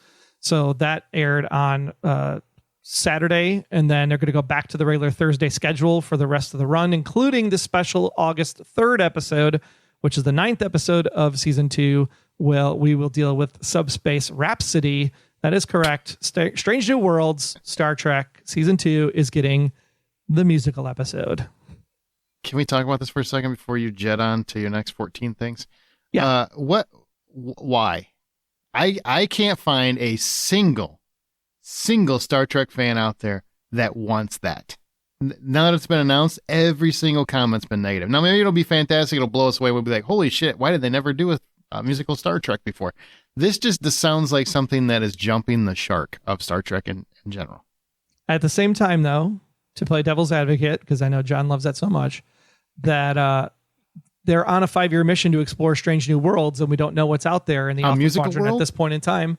So what if you run into an alien species where they basically force you to sing all the time? And they're like, hey, once more with feeling. That's right. Get it? 10 original Get it? songs have been written was a for great this show. particular Sad. episode. And Subspace Rhapsody is actually a playoff of the series' main title. So you can actually get the album on all of the streaming services as soon as the episode airs on August 3rd. And then the second season will finish off on the 10th of August. But yeah, it's great so far. Strange New Worlds is still firing on all cylinders. Check it out. It's some of the best Trek because it gives old fans what they love, but it also makes it inviting for new fans to come on in. I love Anson Mount. Anson Mount is a great captain. Love Anson Mount. Wonder if he's going to sing. I would assume they all have to sing, right? Isn't that part of the deal? It's just like Buffy when they did there. And for all the stuff that I wrote, I challenge everybody to go look at the times of everybody's panels and whose was the shortest. Because I think I covered a lot in a very short period of time. Thank you very much. Now he's being really sensitive. Fuck you, bitches. I mean, mine's literally going to take a minute and a half. So Oh, that's what she said. Go ahead. Jamie Lee Curtis's Mother Nature, a candid discussion of her all-new graphic novel and movie. So she had made a special appearance at Comic-Con so she could launch her new graphic novel called Mother Nature, which debuted exclusively at Comic-Con. It's an eco-horror graphic novel that is adapted from her script for the Comet Pictures Blumhouse film. Co-written by Russell Goldman and artist Carl Stevens. We're also on stage with Mrs. Curtis. And they went behind the scenes for the project, and the movie is coming up. So I'm excited to not only see the graphic novel, but also see the movie that's coming out. I think that's really cool. And I love Jamie Lee Curtis and Lady Power. So Oh, she's great. It's hard I'm not here to for love it. her. Hard and not it's to love her. horror. I'm all about it. Sure. So you're going to pick up this eco-horror graphic novel, are you? Or are you just going to wait Yeah. for the movie? You going to wait for the movie? I'll wait for the movie and then I'll Yep. check out the That's novel. what I thought. That's what I thought. Yep. So also something that debuts September 22nd on Peacock. The 3-part John Wick prequel series, The Continental, is going to be debuting there. So they announced the date, and that will follow Colin Woodle as a young Winston Scott battling through 1970s New York City. You can expect plenty of guns and fighting, which is what we anticipate and expect out of all of our John Wick properties. The Continental does air its first episode on September 22nd and the second episode on September 29th, and it closes with the final chapter on October 6th. And I think they're each like 2 hours. So it's like a 6-hour deal. I thought. Series. Heck yeah, I love think it. so. I could be wrong. And do we expect gunfighting? I mean, could I have cool sword play and axe play? I mean, there was You a don't lot know of what they're going to get. Why do you say play after it like it's a sexual thing? Axe play, booty play. Because they call it sword Horseplay. play. Sword They play call is it a sword term. play. I call it sword fighting. Well, it's called, there's sword play. Okay. It's called. You know who made I it don't know, sexy? it's Get what you're just- saying, sexual? Amanda. You. You did. No, That's it. it's the fact Yeah. that it came out of Troy's mouth. He I didn't think say that's what it booty is. play. He didn't say I finger added stuff. that in. He didn't I didn't say butt finger stuff. stuffs either. He just said sword play. Wait, isn't booty stuff and Butt butt stuff stuff the same? The same? Guess depends on who's driving. And we went there. And We we're did. moving on. Guess what? Now we're going to move into some spoiler-free reviews. And we're going to start with Oppenheimer. So, Oppenheimer, however you say this film, which I know Troy is going to correct everyone on how to pronounce, recently came out alongside of Barbie. It is about the story of American scientist J. Robert Oppenheimer and his role in the development of the atomic bomb, which already sounds like a really depressing experience, but then it's 3 hours long. How did that runtime feel for you, Troy? Like an hour and a half. What? It clipped along so majestically that you didn't even think about what the time was. You were so engrossed in the story, engrossed on getting to the point of when they actually were going to drop the test bomb. And then what happens after that is actually a whole other movie into of itself. And that was just as fascinating as the first 90 minutes. Does it feel like a slow burn? Because I struggle with slow burns that are also 3 hours long. Yeah, I mean, the first half an hour really introduces people to the cast of characters that are going to influence Dr. Oppenheimer's life. Doctor is important. And I think from that perspective, if you're not big into biopics, that's where people could probably kind of like, I'm going to take my nap after my half hour of trailers and popcorn overdose that I do in that first 30 minutes. And you probably wouldn't miss a ton. But at the same time, there's a lot of setup in that first half hour of, how they got to the point of actually thinking about quantum mechanics and making an atomic bomb or a hydrogen bomb and things that they wanted to do in order to move it forward, and how the military gets involved and how the war is playing out and how the Communist Party fits into the whole thing. So there's a lot of just good backstory in that first hour that might seem like it's a throwaway until you get into the good stuff of when Los Alamos finally comes online and they start working on the bomb itself. Because the back half of the movie is actually where it gets really interesting, especially with Robert Downey Jr.'s character. Yeah, that was also something I was going to ask you. This film has got a stacked cast. We have Cillian Murphy, Emily Blunt, Matt Damon, RDJ. You have Kenneth Branagh, who's in it. You have all different kinds of really impressive and talented actors in this slate. Do you feel like you get adequate time with each of them, or does anyone come out feeling underrepresented because we're so focused on Oppenheimer? I mean, the back half of the movie is focused on the I want to call it the battle between Strauss and Oppenheimer and what went down in the wake of the bombing of Japan and the Atomic Energy Commission that comes after that. So really it's focused on those two gentlemen. So yeah, you do get a scene with Rami Malek in there. You get some scenes in the beginning of the movie with Florence Pugh as well. Obviously, Matt Damon shows up every now and then because he's the general who has to bark around orders. So I think that everybody plays the roles they're supposed to play. And when they're on screen doing the role they're supposed to play, it's just amazing. Like every ounce of screen time they get, if it's 10 minutes, 20 minutes, or 2 hours, they all take the time that they have and play it to 11. It's an amazing magnum opus, if you will, of what you think about when you say classic Hollywood movies. This is a classic Hollywood movie. This has got great visuals, great sound, great direction, great acting. And it's just, I mean, you just sit there and take it in, and it's just so much going on that you really don't even notice the time.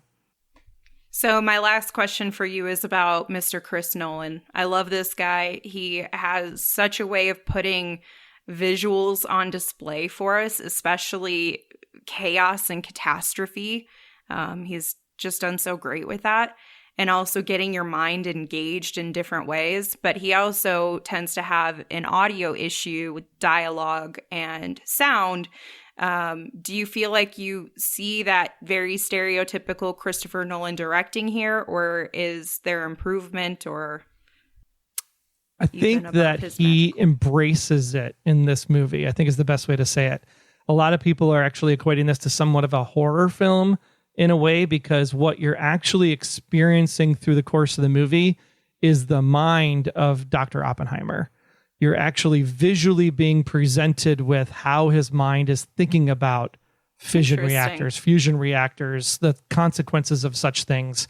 When people are yelling and screaming at him, the volume is over trumping the words being yelled at him, because you're actually experiencing his mental load just being crushed under the weight of the speech, the attacks, the slander, the scientists yelling, to try to get their point of view across. You're actually in Dr. Oppenheimer's mind through most of the film. And because of that audio issue you may have seen in the past where you're trying to understand what somebody's saying, you're not supposed to understand it. You're supposed to feel like Oppenheimer felt. And there's a moment in the movie, that I don't know if it's a spoiler or not, they've said on numerous things that you actually get to see the nuclear explosion happen during the test at Los Alamos. And just that sequence alone is just cinematic gold in every way possible. And it's because you spent that first hour and a half literally living as Oppenheimer, getting to that point that you're just on the edge of your seat the entire time, just as he's on the edge of his seat in his protective box. So if the full price of admission were $10, what are you giving? Is it Oppenheimer? Did I get it right? Oppenheimer. Okay, solid $9. Wow.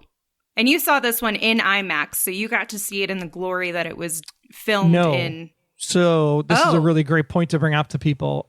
There are IMAX theaters that are true 70 millimeter presentation screens on classic film projectors. And then there are digital IMAX theaters, which majority of the world is now moved to. So there are only about 30 theaters in the entire world that actually can show this in the film 70 millimeter version. From the Chicago area, the closest one, I believe, is in Indianapolis, 3.5 hours away. So I did not see it in its full real capacity, but it was on a big enough screen that you get enough of the mushroom cloud. Awesome. Wow, that's intense. I did not get to see it this week, but I am hoping to go see it really, really, really soon. Ditto. Yeah, and I should have a review up on the website shortly at thehollywoodoutsider.com. You do. It is up. It is up. Sweet. All right. Now we're going to move on. We're coming to Barbie. Don't worry, people. We're getting to Barbie. But first, we have a review of Talk to Me, which is in theaters July 28th. Amanda and I saw this at South by Southwest. So here is that review of Talk to Me. Definitely recommend this one. All right. So our next one is Talk to Me. And this is about a lonely teenager named Mia who gets hooked on the thrills of conjuring spirits through a ceramic hand. But when she is confronted by a soul claiming to be her dead mother, she unleashes a plague of supernatural forces. It's directed by Danny Philippou and Michael. It seems like they're related in some capacity. And then we have Sophie Wilde, Miranda Otto, Alexandra Jensen, and some others in here. Aaron, tell us your thoughts on Talk to Me. Yeah, I think it's Filippo, Danny, and Michael. And look, this is a horror movie, first and foremost. These are emerging horror directors. This is a wild movie. The concept is they've created a party game out of a hand, right? And it seems like the hand is demonically possessed. So anyway, it sits down in a chair, they shake the hand, and they're going to see someone dead on the other side. And if they allow them, if they say the words like "let me in" or "I allow you inside" or whatever, I can't remember the exact terminology because I saw this one at the beginning of the festival, and there are a lot of movies after that. But when you allow the demon inside, you've got a certain amount of time before they take full control of one's body. And when that happens, a lot of different things can happen. And they end up making it a party game. And it seems like, oh, that's ridiculous. Who would do that? And my first thought was, everybody that's a teenager. I mean, do you ever watch TikTok? Yes, they would do this, and they're filming it, and they're getting a lot of kicks out of it. And even though there's a kid at the beginning of the movie that gets killed over this, they still keep doing it. And it ends up just getting more and more amped up until it just goes just batshit crazy. And the whole movie is held together by Sophie Wilde, who stars as Mia. She's the lead. She's the one who lost her mother. She's really struggling, and she plays every facet of a person struggling with grief. She's happy, she's sad, she's miserable, she's angry, she's hurt, all of that. And she does a wonderful job. She carries the film. She makes the film terrifying when it's terrifying and unnerving when it's unnerving and also fun when it's fun. I really enjoyed it. Again, full price of admission, $10. What are you giving Talk to Me? 7. I give this one a 7. This is a horror movie I think everybody needs to pay attention to when it comes out. Nice. That's a pretty good score. Mm-hmm. Okay, next, Sympathy for the Devil, which is releasing in theaters July 28th as well. And this is Nick Cage and ooh-wee good looking at its full cagiest. Yeah, so Aaron got a chance to go ahead and see this. And so Aaron, this is directed by Yuval Adler. Am I close? Mm-hmm. Yep, that's right. All right, cool. And it's written by Luke Paradise. I know I got that one right. That's an awesome name. Yep. That is a really awesome name. And like you mentioned, it does star Nicolas Cage and Joel Kinnaman. After being forced to drive a mysterious passenger at gunpoint, a man finds himself in a high-stakes game of cat and mouse where it becomes clear that not everything is as it seems. So based on the synopsis, it offers this clear and concise, intriguing overview of what the movie setup and conflict actually is. However, we know that these miss the mark sometimes of these multi-layered things. So what can you tell us, Aaron, about the synopsis and what did it leave out, if you can? Okay, well, primarily most of the movie is Joel Kinnaman as the driver and Nicolas Cage as the passenger. And that is literally what they're credited as. Although there are a couple names thrown about, but I don't want to get into that because there is an element of surprise and the screenplay is pretty layered. But it's primarily those two guys in a car or in a diner or on the road talking, fighting, arguing, and Nick Cage just going batshit crazy, right? Like he loves to do it. I've never seen this guy turn in a half-assed performance, and he doesn't start now. He's always just ready to go. The way that it plays out is one of those kinds of films without giving anything away. And I should say, like, Joel Kinnaman's character is a husband who has a young son, and his wife is in the hospital, and she's ready to give birth. So he's actually on his way to the hospital to see the birth of his child when Nick Cage gets in his car. And it's full, I mean, when they say sympathy for the devil, Nick Cage's character is in full red dyed hair. I mean, it's like he is wearing a red suit. He just kind of looks like the devil. I'm not saying you can read into it or you can not read into it, or you can just watch the movie and see how it plays out and see if you change your mind. But yeah, so he's got a wild character. It's an intense movie that definitely has layers, and it really plays out as it goes. It's fun. It's a fun, interesting flick, and it's one of those where once you get to the end, it's worth watching again to see if you see the movie a different way. We've talked about Nicolas Cage's career over the last few years, and you know, even in some of his movies that aren't the best movies, we still find the ability of enjoying him in general. I know that you're not the biggest fan of Joel Kinnaman, and you find a lot of his performances to be bland at times. So considering this, does their collaboration in this movie give you something unique that you wouldn't get from any other pairing? Joel Kinnaman is pretty much Joel Kinnaman. I don't really think there's a whole lot different there. I don't think he's stretching. He pretty much feels like a really reserved Rick Flag, and every other character I've seen him play. Now, when it comes to Nick Cage, I mean, you've seen Nick Cage, right? Like, he doesn't bore you. It's near impossible, I think, for Nicolas Cage to bore you. And he's got two kind of modes. One, very, very kind of relaxed, direct, more seething underneath his skin, kind of boiling tension. And then you've got just batshit crazy Nick Cage, where he's eating cockroaches and he's just, slapping teenage girls on the ass and Face Off. There's like two brands. This is the latter. This is the Face Off Nick Cage. I mean, he's definitely just going buck wild. But there are moments of, how do I explain it without spoiling it? There are moments of depth and a deeper meaning to his character than it would seem. And there's actually, as the movie goes, I really became somewhat empathetic in many ways to this character, even though he's batshit nuts and shooting people at random. Okay.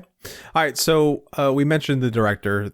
Does the director's style and approach to this, is it evident? Does he have his own feel to it? Or is there any sort of things that showcase his unique filmmaking? I mean, it feels very much, do you remember like 90s, late 90s when Tarantino was kind of on the scene and everybody was kind of emulating that style? It feels kind of like a From Dusk Till Dawn style of road picture, the first half, not the second half. There's no vampires. It feels very much like that. It takes place in Vegas, so you've got the Vegas lights. It's got a very 90s feel to it, to me. I don't really think there's anything that stands out as, wow, this is a director to watch. It's more in the writing than it is the directing. It's more of a two-person indie film. Okay. All right. And so if $10 is full price of admission, what do you give this? $7. I really enjoyed it. Really did. Nice. Yep. Nick Cage. I'm looking forward to it. Always fun to watch. Okay, Barbie, let's go party. Amanda, I hope you're still there. You're still hanging out. I was going to do that, but John just stole it from me. He sure did. So let's talk about Barbie. And Troy, I think, saw it too. John did not see it, so it'll just be us three. We're also going to discuss, something after the fact. But before we get into it, I just kind of want to mention this whole Barbenheimer. Is that correct? Barbenheimer? Yes. Barbenheimer. Correct. It honestly goes both ways. It's not just Barbenheimer. People also do Barbieheimer. I know. I did it at the beginning. God damn it. No, it's Barbenheimer officially. Barbie across the board. It's not a real word, Troy. There's no official shit. Dude, So- there is merch, there is posters, there is 10-minute YouTube clips on why it exists and how it existed and the backstory. It has become its own thing on the internet, like the Grimace Shake. Okay, fair enough. Well, I just want to talk about it because I just had a weekend where it like brought in 162 million, something like that, and 350 million worldwide. Biggest debut of the year. I just want to point out Barbie beat Indiana Jones, Mission Impossible, fucking Guardians of the Galaxy. Barbie kicked everybody's ass. And Oppenheimer, I would argue, only succeeded. It had like an $80 million weekend.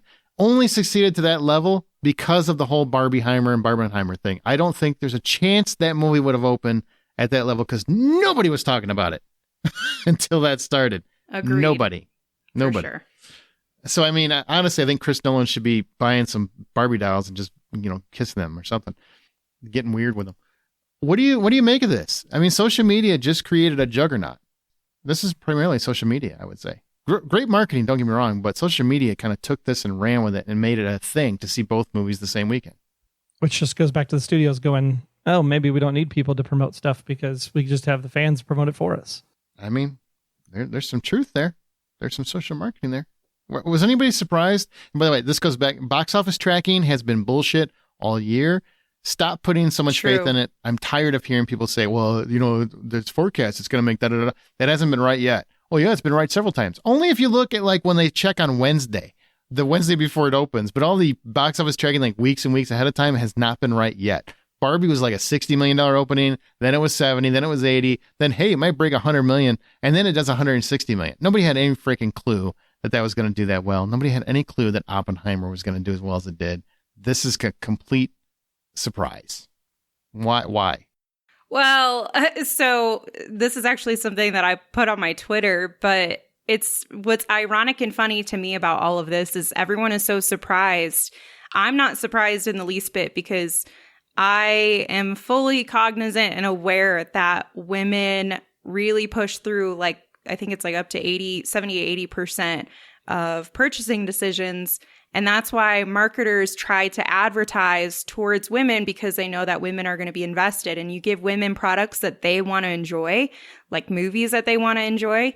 They're going to get all of their girlfriends together and they're all going to go out to the movies. And exactly what I thought would happen, where it pretty much turned into like a night of Halloween where people are dressing up and going in costume. Something we haven't seen, and I would argue probably a decade and a half, where people are in herds coming out in costume for this one movie. I would say since Endgame. I would say Endgame had that effect. Wonder Woman. Yeah, but I don't feel like to the Wonder same extent. Like I've Not even like seen this. men dressing Yeah. up in pink. no. Like everyone is, it's not like they're just coming out in Barbie merchandise or like an actual costume, but they collectively came together and said, this movie represents women. Women are pink and we're going to come out and we're going to wear pink. And when women started to hear the messaging behind it, it's hard to not get that rally around something like that. That is so positive, but also very realistic. Like the message of the movie is not just, girls are awesome or women are so cool, or, it covers the gender dynamics between women and men. And in some ways it flips it on its axis. It goes in the other direction where you're like, this is what it would be like in a reverse world where women are dominating and men are not, and they don't even know what voting rights and opportunity that they have. And I feel like that's so interesting to bring these elements to light in such a fun and explosive way. And it also explores the mental dynamics that women have to go through. I shouldn't even say have to go through, but women have been trained to go through in terms of not being enough, not being perfect, feeling like everything has to be in its right place, or you're going to lose job opportunities. You're going to lose a lot of things, relationship opportunities. You're going to lose, all sorts of things. And so it's like removing that idea around what Barbie has been stereotyped as representing for women and flipping it on its head and saying, no, this is really what Barbie's intention was supposed to be. And this is what Barbie has tried to represent, which is every single type of woman and career and opportunity that exists for women. Women can be anything they want. Yeah. And that's such a great message, not just for adults, but for young girls. Now, granted, I wouldn't encourage you to bring your littlest girls to go see this because there's some adult nature there in some respects. But, you know, your preteens and up, I think, would be fine with this. Yeah, so much for go woke, go broke. Yeah. What a right? dumbass saying. So the story is Barbie's having the time of her life, as always, while living in Barbie land, until one day she begins to contemplate death. This is something dolls don't do. So to right this wrong, she is told she must venture to the real world and find out the root of her angst, much to the dismay of Mattel execs and Ken, who tags along and finds himself changed as well. I'm not going to say any more on that, but it stars Margot Robbie, Ryan Gosling, Kate McKinnon, Will Ferrell, Simu Liu, Issa Rae, and countless others. Amanda, you already talked about it very much. Who is this movie for? What did you think of this story and how they chose to take, because they could have went anywhere with Barbie.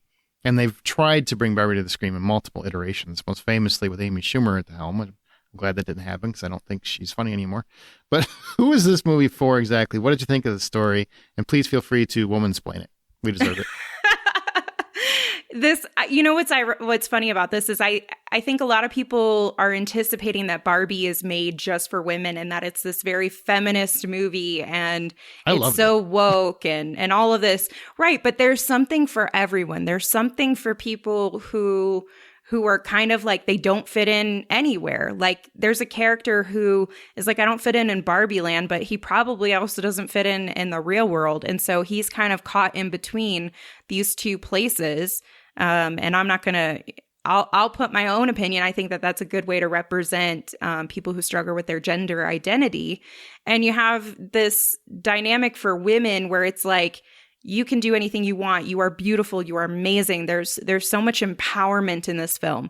In the same respect, I think it also challenges women to not be too extreme in your feminism, in that you take away equity and equality for the men in the world too. And that, you know, everyone has a valid voice and that things, you know, there's still a right and a wrong in the way of leading, which I think was great too. But what I enjoyed about it is that you get to see some things from the men's perspective in a movie that is so focused on women and women empowerment, and still taking that moment to recognize, like, you know, is this fair? Is this right? Should it be now that we take complete control over everything as women because we were subject to not having choice and decisions for so long? So I have a lot of feelings about the messaging behind the movie, but I think if you just look at it as a fun movie experience, even if you take the messaging aside, it's a lot of fun. So then it's made for kids too, in that sense, where they can enjoy all the pops of color and the change of scenery and the back and forth between the worlds and exploring all of that. Like, it's cool. Trey, what did you think about the story? The story is absolutely fantastic. I think it's hard to like talk about the thing that was the most impactful to me without giving something away that I think is absolutely purely magical in the movie. But America Ferrera, I think, did an amazing job. She really did. In her character as a mother who has a daughter who played with Barbie herself, who works for Mattel.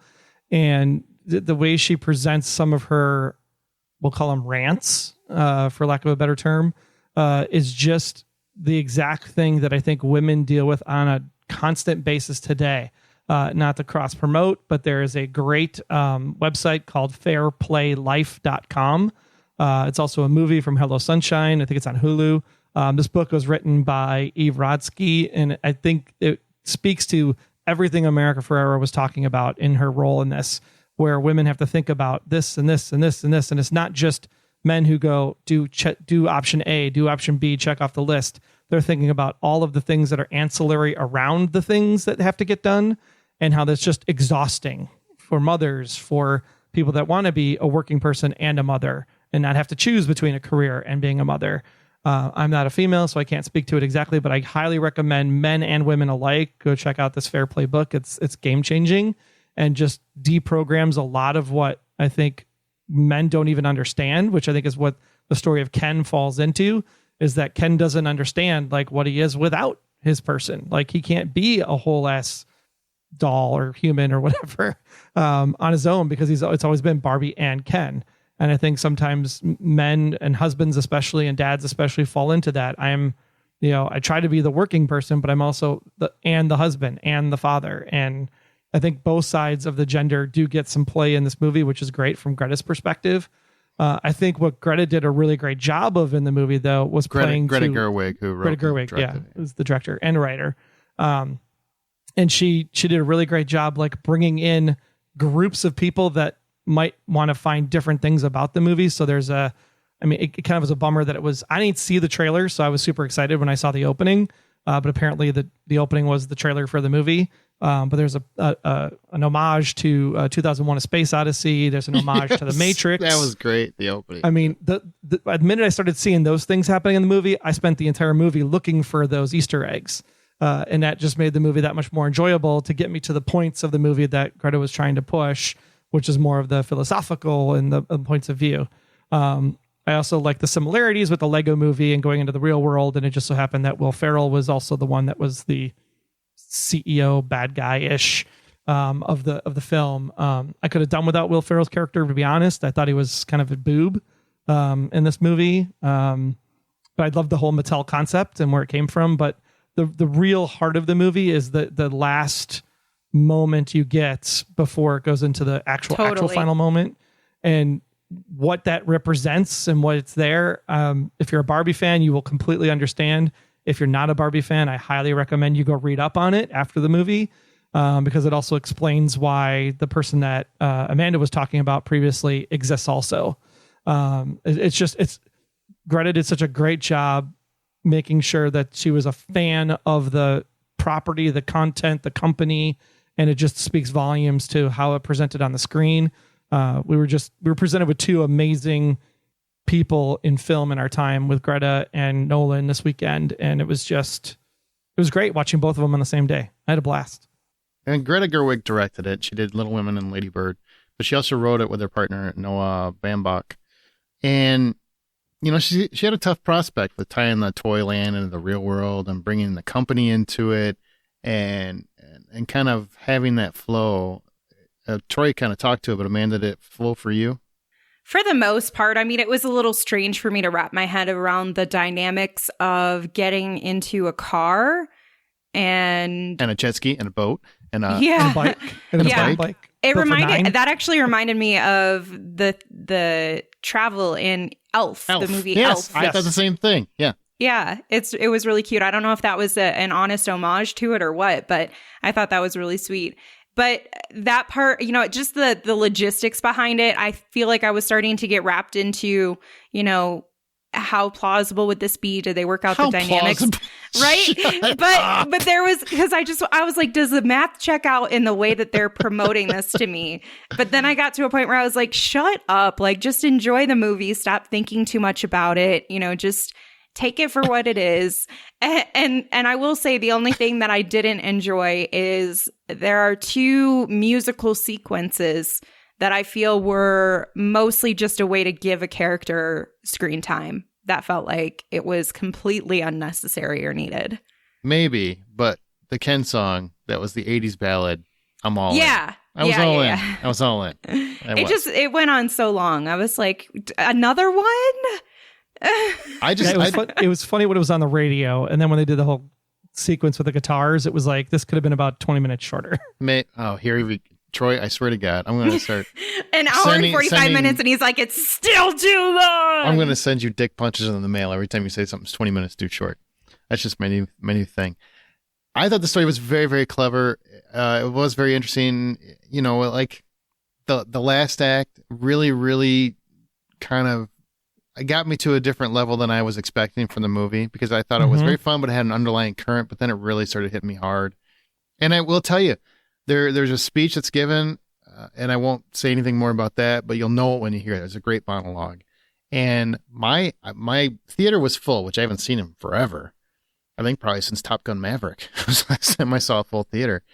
My entire theater was weeping. You could hear sobbing.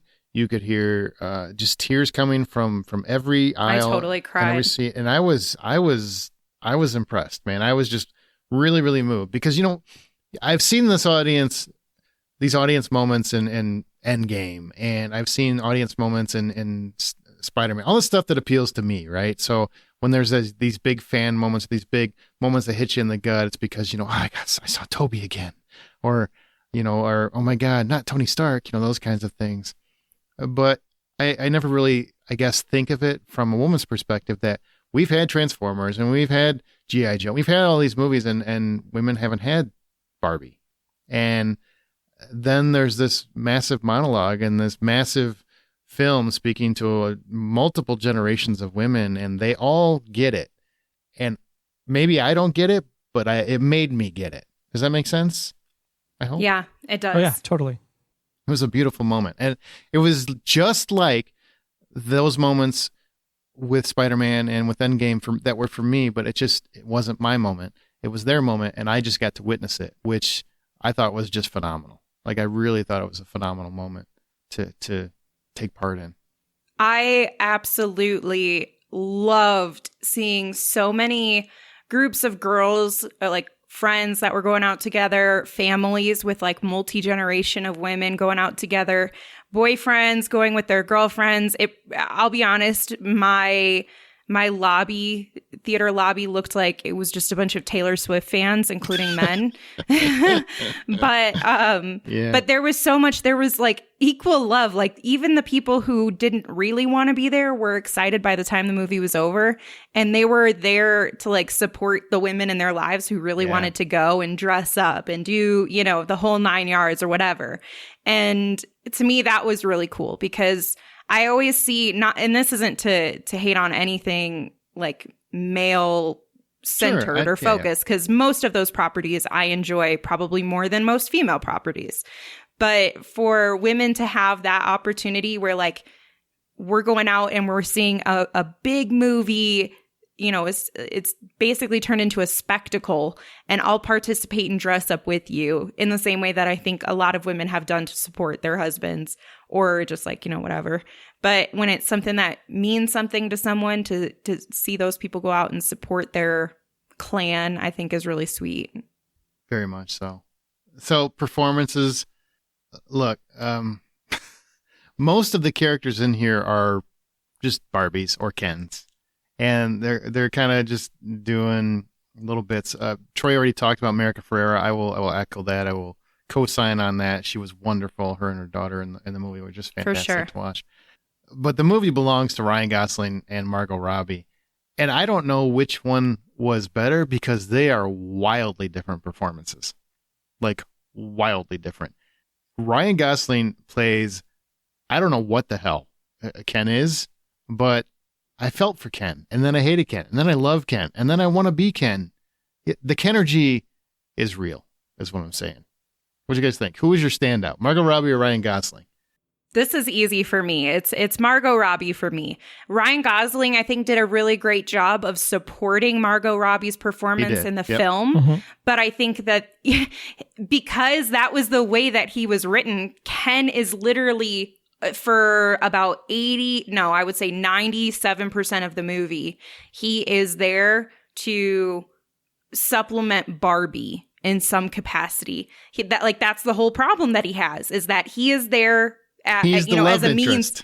Yeah, he is the love interest. He is the means for Barbie. And Barbie was like, she has other things going on in her life, and Ken is the least of her problems right now until he becomes the biggest problem. And for me, that signifies he did his job wonderfully, but the movie still belongs to Margot Robbie. There's a scene, and I won't even talk about it, but there's a scene on a bench, and she has great. The most incredible. I can't even say that it's just her facial expression. It's just her entire demeanor shifts into these different sets of emotions that you can feel so deeply in your core. And I think as a woman, like, you look at what happens in some of these situations and you're like, damn, I have always wanted to be that brave and say that thing, or I have always wanted to like see that thing out in society. I think the other problem is women are often very mean to other women. And this movie is supporting those female relationships where it's like, dude, we are sticking together. We are women. We are killing this. Like, we are not enemies. And even if we don't agree or we don't get along, like, it doesn't matter. We still need to support one another. And if somebody gets lost, even if they're not being themselves, we need to be there and support them. And I feel like that message of friendship was also really, really cool. And if it's the scene I'm thinking you're talking about on the bench, like the studio was actually talking about cutting that scene, and Greta was like, "Hell no!" Yep. She said it was the heart of the movie, and I would totally agree. Totally agree. Oh, that was, I don't know about the heart of the movie, but it's definitely up there. Yeah. Just that one scene spoke to exactly what they were trying to get across. It did, and also the scene in where she approaches the girls at the school when she first meets the daughter, and she's talking to her, and she has to go through. Oh the my realization God, I that- broke. So good. That's So good. her performance, Margot Robbie's performance. Like, I feel like she's not getting enough credit for what she does in this, because Ryan Gosling is kind of like the more, and I just gave him, I wasn't saying he was my favorite performance, but he is like ridiculously over the top and absurd, and that's why I think he's getting so much attention. But For sure. she is not getting the attention she deserves, because I was amazed at what she does, because she basically goes from, almost vapid at the beginning, right, to just running through this course of emotions and finding her place, finding her own identity and who she is, and understanding the reality of the real world, and also still being funny, still being dramatic, still being, hitting every emotion as she went through this movie. I was extremely impressed with because Ryan Gosling is this boob the whole movie, and she is running through, he does go through a few emotions, but his are always heightened. She feels real, even though she's Barbie. 100%. Yeah. And that scene that you're mentioning is like, oh my God, it's such a elementary school, middle school experience that probably the majority of women have gone through, but to see the quote unquote picture perfect woman go through a not great experience, and to feel to see that she's also going through some of the pain that others have gone through, that maybe you always have those kind of concepts in your mind where you're like, oh, the pretty cheerleader blonde girl, basically Barbie, stereotypical Barbie, which is who Margot Robbie is. And you think of them and you're like, oh, they've never had to go through struggle in some way or fashion. Even women think that about other women. And the reality is they absolutely do. They just have different experiences. They go through different struggles than others who are ugly go through. So I don't know. I really like the dynamic there. And it also just level sets, like, she has been so confident looking from above, not ever really touching her feet to the ground of what she thinks she's impacting, to realize that things didn't go the way that were planned. And I think that's also a really good takeaway. Like, if you can't step to the sidelines and just assume that everything is going perfectly and never come into that relationship or that situation and participate. Like, you have to engage with it. You have to still give it some TLC and make sure that it's going the way that you want it to, or your child or animal is growing the way you want them to, or whatever it may be. There's just a lot of really cool messages in the film. You might have to get off your high horse and get your hands dirty. Oh boy. Just, you try. If you saw the movie, you get that joke. If you didn't see it, you want to punch Troy in the face anyway. All right. That dick punch is in the mail. So I also special shout out to Kate McKinnon for making Weird cool again, by the way. Oh, totally. Yeah. So $10 full price admission, what do you give Barbie? Amanda? I give it $7. Yeah. Hold on. That feels rude. I think I'm going to give it 8. I can't let Ryan Gosling's couple moments ruin a great movie for me. What can you speak to the couple moments that might have ruined? I told you the musicals, moments. Yeah. They just felt so out of place and forced, and like a music video. Yeah. Oh my God. I was like, when is this going to end? Which is funny because I love Ryan Gosling's La La Land. So you'd think I would enjoy him doing another performance, but no. But it was all the Kens dancing. Even one Ken was enough. Troy, what about you? Enough. I mean, the message side tells me I want to give it a 9. The set design is amazing. I would give the set design a 9. There's some pacing things that I wasn't happy with. There was Will Ferrell, which I wasn't happy with. I was kind of like, if you're going to commit to the 2001 Space Odyssey and make the box a thing, then it should have been a box of Barbie landing on the ground, and then like they tear open the box or something with their tools and their, because the monolith was rectangular. You're overthinking it, Troy. What's your score? I'd give it I'm not going to let Will Ferrell ruin a movie for me. I'll give it an 8. Yeah, I would give it an 8 too, but I agree. Will Ferrell came pretty close to being a problem. Mm-hmm, I would for say. sure. The whole sequence of that was it could have been something really amazing, and I think they screwed the pooch on that part. Yeah, they missed the window. Okay, that's Barbie. One more question, John. You can come back for this if you would like to. In fact, we'll ask you, John, just to make sure you're still paying attention.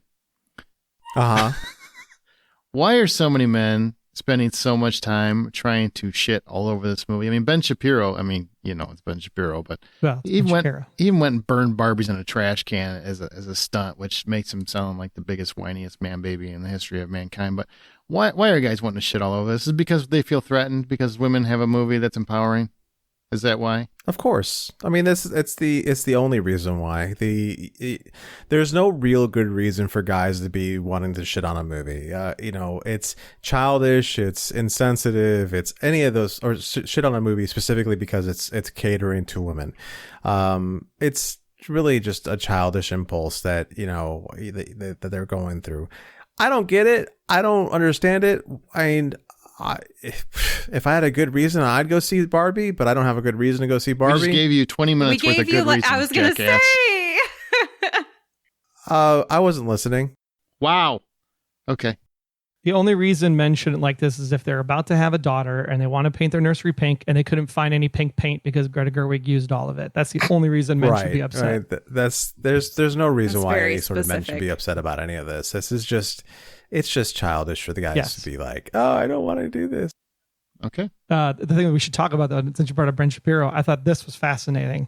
They actually had someone pull up the electoral map and of where Oppenheimer trended better versus Barbie trending better. And it was interesting to see that Barbie equated to the red states and Oppenheimer equated to the blue states, and Wisconsin, Michigan, and Pennsylvania were a push, which are typically the swing states in an election. So I don't know if that says anything, but the map, when it came out with how they did it, was like pretty funny, actually, when you think about it, because we all know that the SEC Southeast is definitely the stereotypical Barbie cheerleader country down there. I will tell you, $162 million opening weekend, every freaking state was going to see it. Women all over the country. I saw pink all over the place.